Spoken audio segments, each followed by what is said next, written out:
Okay, okay mga ka-rice mill, magandang hapon po.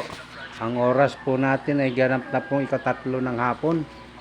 Ayan, tinitingnan ko lang mo ito yung binibidyohan natin itong ginawa natin dito sa bayan ng Matag-Ub. Ayan, Barangay Manlilinaw.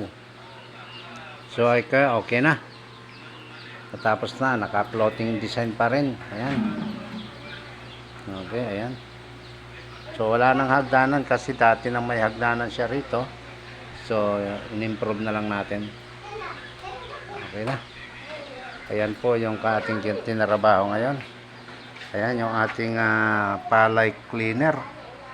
Kung nakikita nyo, ayan. Tatlo pa rin ang outlet niyan. Okay, ito yung ating elevator. Paakyat yan doon sa ibabaw.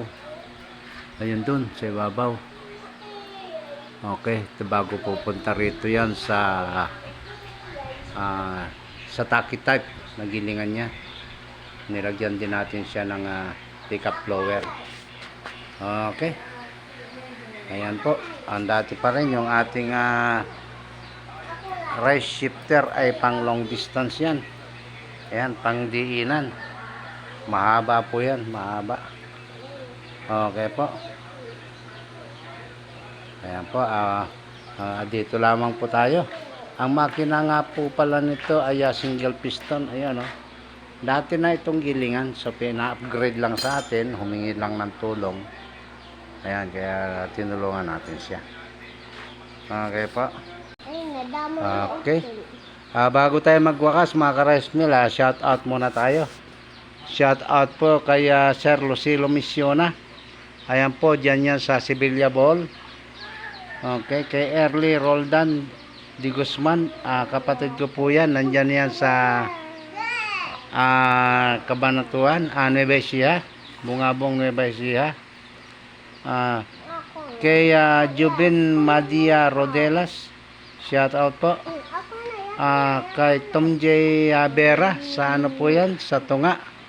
Baka mayroong makakakursunada ng rice mill niya, ibinebenta po. Kay MSM Rice Mill, dyan po yan sa Villa,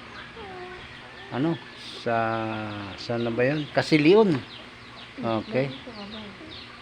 At ito ang may-ari dito, very big shout out din po kay Armand de la Cruz Mensislaw. Yan po ang may-ari ng rice mill na ginawa natin dito.